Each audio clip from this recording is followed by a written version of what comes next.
Hari ini boleh kita menggenapkan perintah Tuhan Yesus, yaitu kita memberi diri kita dibaptis. Baptisan air. Firman Tuhan berkata ada baptisan air, ada baptisan Roh Kudus, ada keselamatan jiwa. Semua itu adalah pengalaman rohani yang berbeda-beda, tidak sama. Baptisan air tidak sama dengan keselamatan jiwa. Keselamatan jiwa tidak sama pula dengan baptisan Roh Kudus. Tetapi semua itu boleh kita alami, boleh kita miliki. Itulah milik saudara, dan Tuhan menghendaki supaya saudara mengalaminya. Nah saudara, saya membacakan dalam Kisah Rasul pasal 8. Kisah Rasul pasal 8, jadi kita melihat saudara mengenai bedanya keselamatan dengan baptisan Roh Kudus. Kisah Rasul pasal 8 kita melihat mulai ayat 4. Mereka yang tersebar itu menjelajah seluruh negeri itu sambil memberitakan Injil. Dan Filipus pergi ke suatu kota di Samaria dan memberitakan Mesias kepada orang-orang di situ. Ketika orang banyak itu mendengar pemberitaan Filipus dan melihat tanda-tanda yang diadakannya, mereka semua dengan bulat hati menerima apa yang diberitakannya itu. Sebab dari banyak orang yang kerasukan roh jahat, keluarlah roh-roh itu sambil berseru dengan suara keras. Dan banyak juga orang lumpuh dan orang yang timpang yang disembuhkan. Maka sangatlah besar sukacita dalam kota itu. Filipus pergi ke Samaria dan mereka memberitakan Yesus. Inilah gaya hidup sidang pertama. Mereka menginjil. Kemana saja mereka pergi, mereka menyaksikan Yesus. Walau mereka lagi dikejar-kejar, mereka menyaksikan Tuhan Yesus. Demikian Filipus pergi ke Samaria dan memberitakan Mesias kepada orang-orang di situ. Walau mereka bukan orang Yahudi, tetapi Filipus memberitakan tentang Tuhan Yesus. Firman Tuhan berkata, tiap-tiap kali kita memberitakan berita tentang Tuhan Yesus, maka Tuhan selalu meneguhkan pemberitaan kita dengan kuasa dan tanda ajaib. Itu janji Tuhan. Kalau kita memberitakan Tuhan yang menyelamatkan, maka jiwa-jiwa akan selamat. Kalau kita memberitakan Tuhan yang menyembuhkan penyakit, maka Tuhan akan menyembuhkan penyakit. Kesembuhan akan terjadi dalam pemberitaan kita. Dan kita melihat di sini, ketika orang mendengar berita yang disampaikan Filipus dan melihat tanda-tanda yang diadakannya, mereka dengan bulat hati menerima apa yang diberitakan oleh Filipus. Jadi Filipus bukan hanya berkata-kata saja. Filipus juga memberikan tanda-tanda yang daripada Tuhan. Firman Tuhan berkata, kerajaan sorga bukanlah hal makan minum, tetapi damai sejahtera. Firman Tuhan berkata, kerajaan sorga bukan berdasar pada perkataan, tapi atas kuasa. Nah, kerajaan sorga berkuasa. Firman Tuhan berkuasa. Oleh sebab itu dalam pemberitaan Filipus terlihatan tanda-tanda, mujizat-mujizat. Karena Tuhan Yesus yang kita sembah, Tuhan Yesus yang penuh dengan tanda ajaib, tanda mujizat. Dia ajaib adanya, ajaibnya belum berubah. Jadi kita melihat lagi, sebab dari banyak orang yang kerasukan roh jahat, keluarlah roh-roh itu dengan suara keras, dan orang lumpuh, orang timpang disembuhkan. Sangat besar sukacita dalam kota itu. Dengan kata lain, sudah banyak orang-orang Samaria diselamatkan. Mereka menerima Tuhan sebagai Tuhan dan Juru Selamat mereka. Tetapi ini belum selesai. Itu adalah satu permulaan yang baik. Memang keselamatan adalah hal yang paling baik. Kemudian dalam ayat 14, mari saya bacakan lagi kepada saudara. Ayat 14. Ketika rasul-rasul di Yerusalem mendengar bahwa tanah Samaria telah menerima firman Allah, mereka mengutus Petrus dan Yohanes ke situ. Setibanya di situ, kedua rasul itu berdoa supaya orang-orang di Samaria beroleh Roh Kudus. Untuk apakah mereka berdoa? Supaya orang Samaria beroleh Roh Kudus. Bukankah mereka sudah selamat? Saudara berkata, benar. Apakah pada waktu kita selamat kita tidak menerima Roh Kudus? Kita selamat, kita lahir baru oleh Roh Kudus. Jadi, kita beroleh Roh Kudus. Tapi Roh Kudus yang kita peroleh itu, saudaraku, belum dalam segala kepenuhannya. Murid yang 12 orang yang diajari Tuhan tentunya sudah beroleh Roh Kudus. Lahir baru, menjadi anak-anak Allah. Mereka bukan lagi hamba dosa, mereka sudah menjadi hamba kebenaran. Tapi hidup mereka tidak berkuasa. Hidup mereka biasa-biasa saja. Mereka tidak membawa kegemparan pada Yerusalem, tidak. Mereka perlu kuasa. Demikian sidang Samaria perlu kuasa. Oleh sebab itu, sidang Yerusalem mengutus Petrus dan Yohanes ke situ. Setibanya di situ, kedua rasul itu berdoa supaya orang Samaria beroleh Roh Kudus. Sebab Roh Kudus belum turun di atas seorang pun di antara mereka, karena mereka hanya dibaptis dalam nama Tuhan Yesus. Jadi mereka sudah dibaptis dalam nama Yesus. Mereka sudah dibaptis di dalam nama Yesus. Tetapi mereka belum dibaptis dengan Roh Kudus. Mereka sudah selamat. Mereka sudah sembuh, mengalami mujizat Tuhan. Kemudian mereka dibaptis dalam baptisan air. Tetapi mereka belum dibaptis dalam baptisan Roh Kudus. Ayat 17 berkata, apakah diperoleh rasul itu? Kemudian keduanya menompangkan tangan di atas mereka, lalu mereka menerima Roh Kudus. Kedua mereka menompangkan tangan ke atas orang-orang Samaria, lalu mereka menerima Roh Kudus. Inilah baptisan Roh Kudus. Dan baptisan Roh Kudus ada tandanya. Kita melihat di sini dalam ayat 18, ketika Simon melihat bahwa pemberian Roh Kudus terjadi karena rasul-rasul itu menompangkan tangannya, ia menawarkan uang kepada mereka serta berkata, berikanlah juga kepada aku kuasa itu, supaya jika aku menompangkan tanganku di atas seseorang, ia boleh menerima Roh Kudus. Berikan juga kepada aku kuasa itu, dia katakan, supaya aku juga boleh menompangkan tangan atas orang, lalu orang itu menerima Roh Kudus. Petrus berkata, binasalah kiranya uangmu itu bersama dengan engkau, karena engkau menyangka bahwa engkau dapat memberi karunia Allah dengan uang. Karunia Tuhan tidak dibeli. Karunia Tuhan tidak bisa dibeli dengan uang, tidak bisa dibeli dengan harta, tidak bisa. Karunia, karena namanya karunia, diterima saja, terima. Nah, jadi Simon ini melihat waktu Petrus dan Yohanes meletakkan tangan, sesuatu terjadi kepada orang tersebut. Orang Samaria beroleh Roh Kudus. Dia kepingin beroleh kuasa seperti itu, dan dia mau memberikan uang banyak supaya dia beroleh kuasa, supaya kepada siapa yang dia tumpangkan tangan, orang itu juga beroleh Roh Kudus. Tetapi jalan Tuhan bukan demikian. Dari cerita ini kita melihat bahwasanya orang Samaria mula-mula selamat. Mereka mula-mula mendengar berita tentang Yesus, berita-berita tentang Mesias. Kemudian mereka memberi diri mereka dibaptis. Kemudian Petrus dan Yohanes datang dan menampakkan tangan ke atas mereka, dan mereka beroleh Roh Kudus. Amin, saudara. Rindukah saudara beroleh baptisan Roh Kudus? Haleluya, puji Tuhan. Haleluya. Amin, saudara.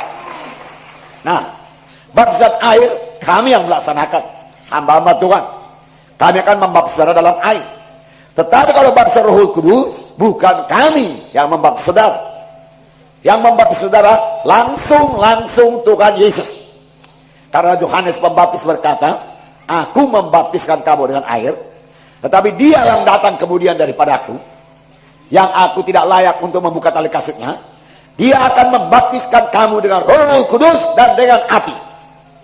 Jadi Tuhan Yesus pembaptis dengan Roh Kudus. Pembaptis dengan Roh Kudus. Nah, tetapi kita melihat tadi bahwasanya sidang di Samaria ini lebih dahulu menerima baptisan air. Apakah itu baptisan air? Baptisan air adalah perintah Tuhan Yesus.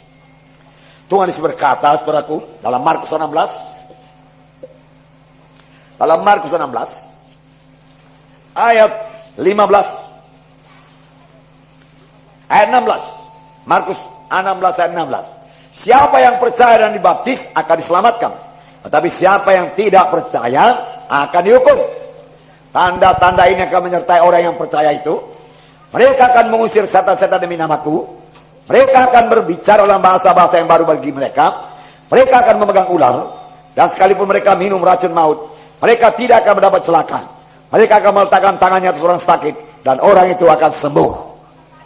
Sini dikatakan, saudara, Yesus memberikan perintah, pergilah ke seluruh dunia, beritakanlah Injil kepada segala makhluk. Siapa yang percaya dan dibaptiskan, dialah diselamatkan. Tapi siapa yang tidak percaya akan dihukum. Jadi percaya dan dibaptiskan, dibaptiso, diselamatkan. Nah, ini akan saudara genapkan pada hari ini, menerima baptisan air.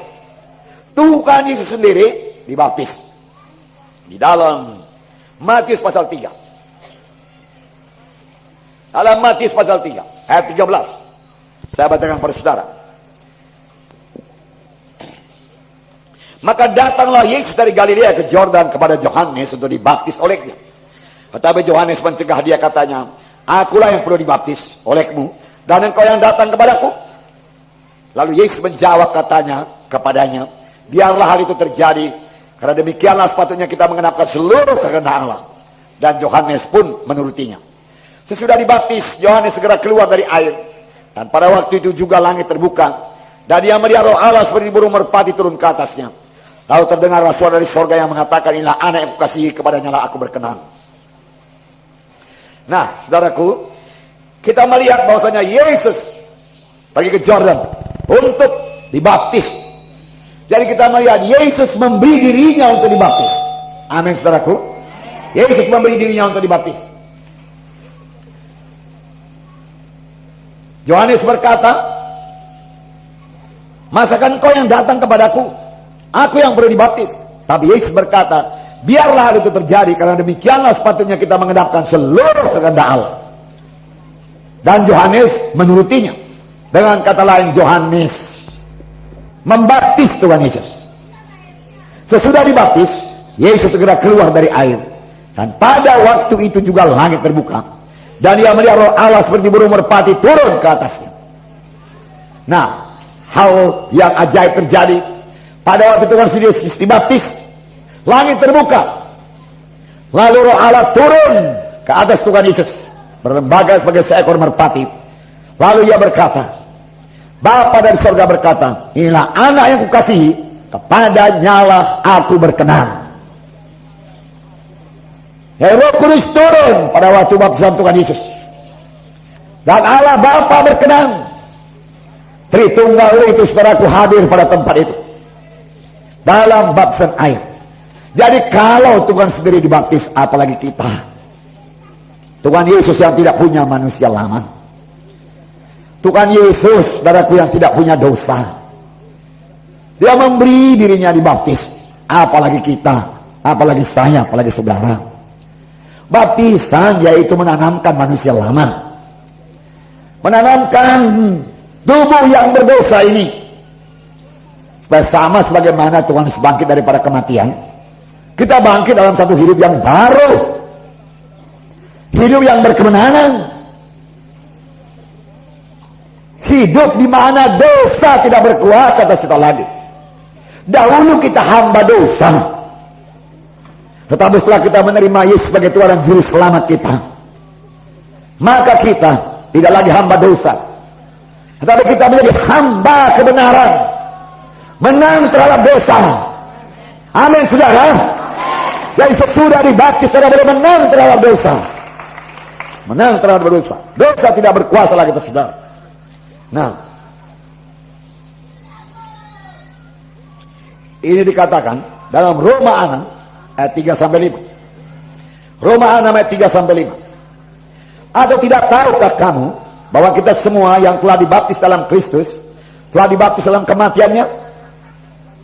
Dengan demikian kita telah dikuburkan bersama-sama dengan dia oleh baptisan dalam kematian, sebab sama seperti Kristus telah dibangkitkan dari antara orang mati oleh kemuliaan Bapa, demikian juga kita akan hidup dalam hidup yang baru. Tidak tahukah kamu bahwa kita semua yang dibaptis dalam Kristus dibaptis dalam kematiannya? Apakah artinya? Menjadi satu dengan kematian Tuhan Yesus. Jadi baptisan boleh dikatakan kuburan. Kita dikuburkan. Ayat 4 berkata, dengan demikian kita telah dikuburkan bersama-sama dengan dia oleh baptisan dalam kematian, sama seperti Kristus telah dibangkitkan dari antara orang mati oleh kemuliaan Bapa, demikian juga kita akan hidup di dalam hidup yang baru.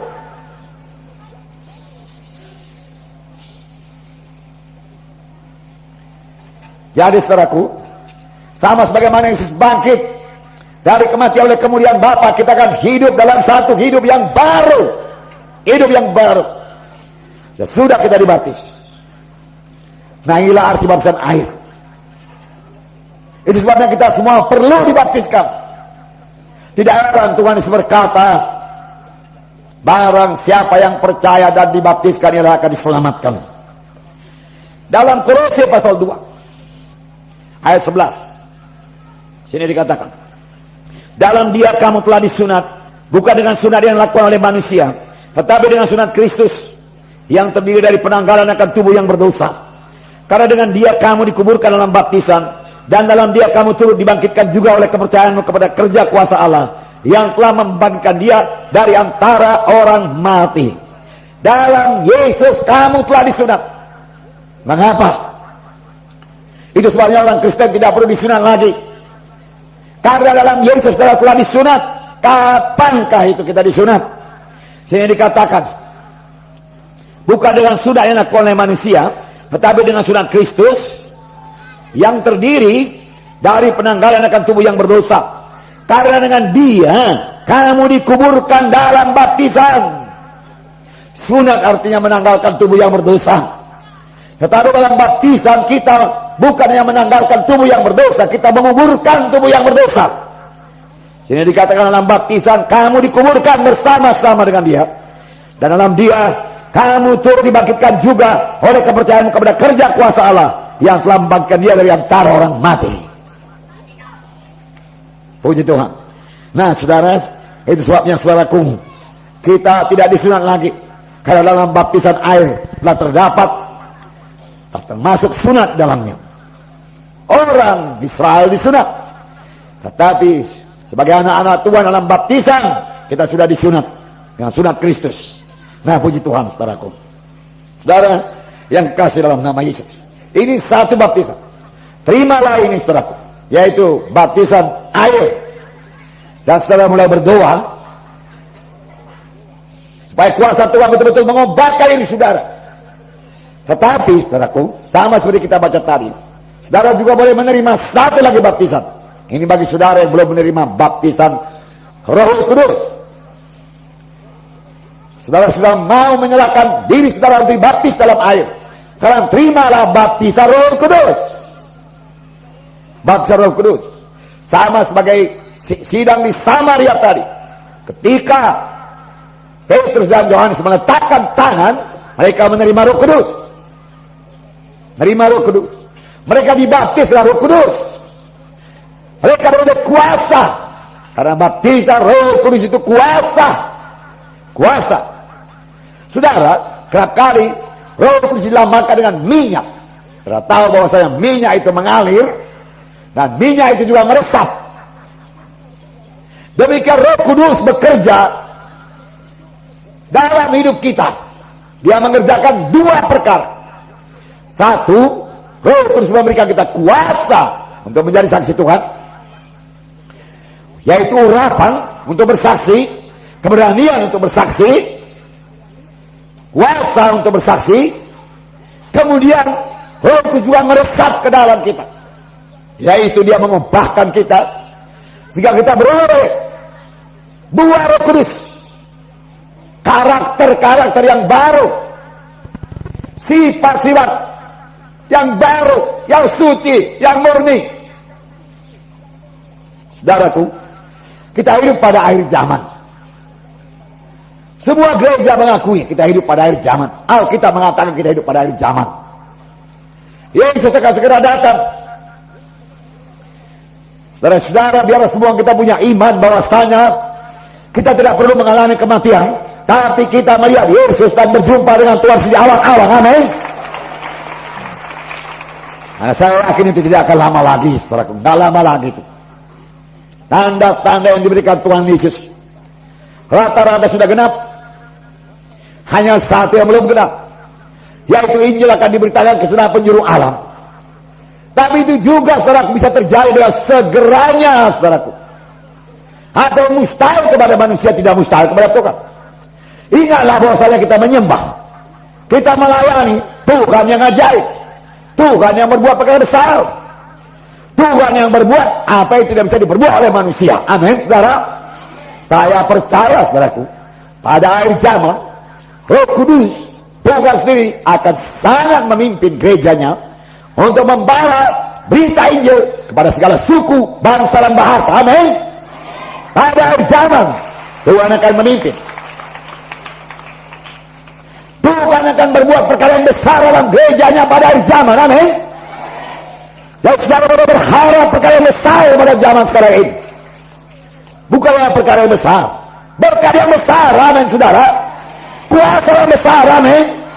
Itu disediakan Tuhan bagi kita sekarang. Kuasa yang besar, bukan biasa-biasa saja. Saudaraku yang kekasih dalam nama Yesus, karena firman Tuhan berkata,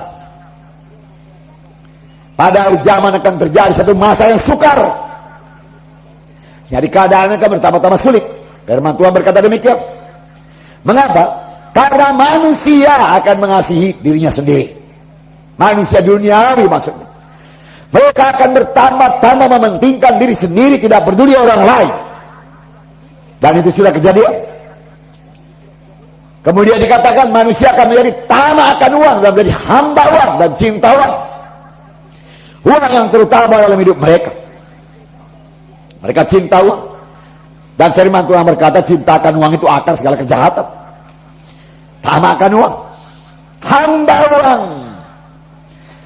Mereka menginginkan yang bukan milik mereka. Itu artinya, nah, mereka rela mendapatkannya walau dengan jalan dosa sekalipun. Itu akan terjadi pada akhir zaman.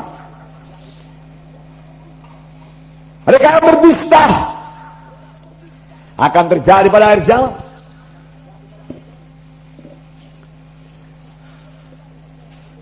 Oleh sebab itu saudaraku, untuk menjadi saksi kepada mereka, kita harus benar-benar jadi terang Tuhan.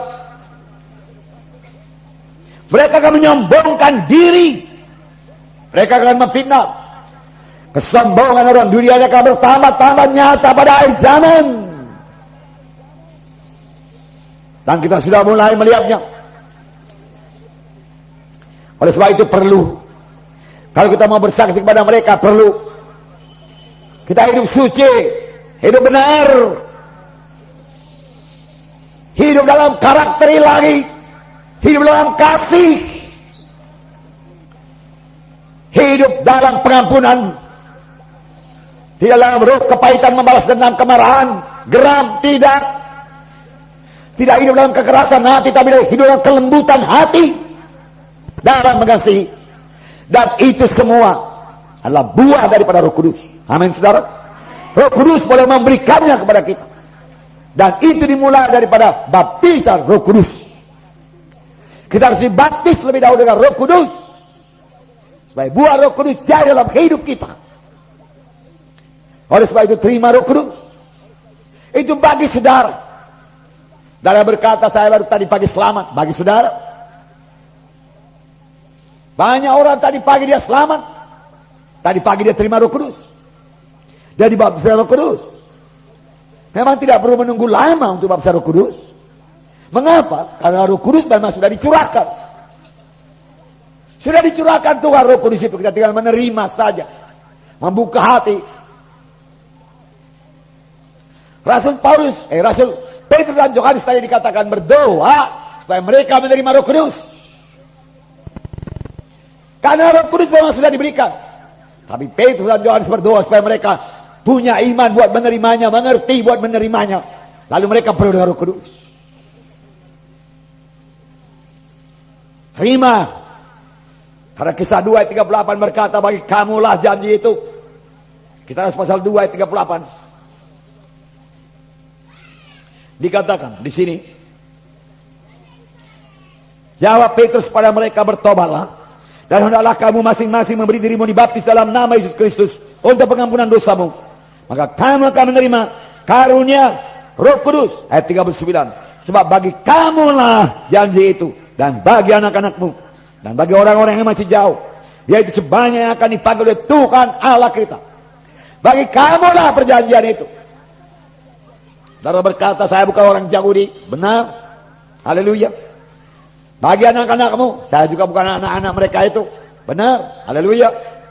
Tetapi di sini, dan bagi yang masih jauh, dengan termasuk kita yang masih jauh, yaitu sebanyak yang dipanggil oleh Tuhan Allah kita.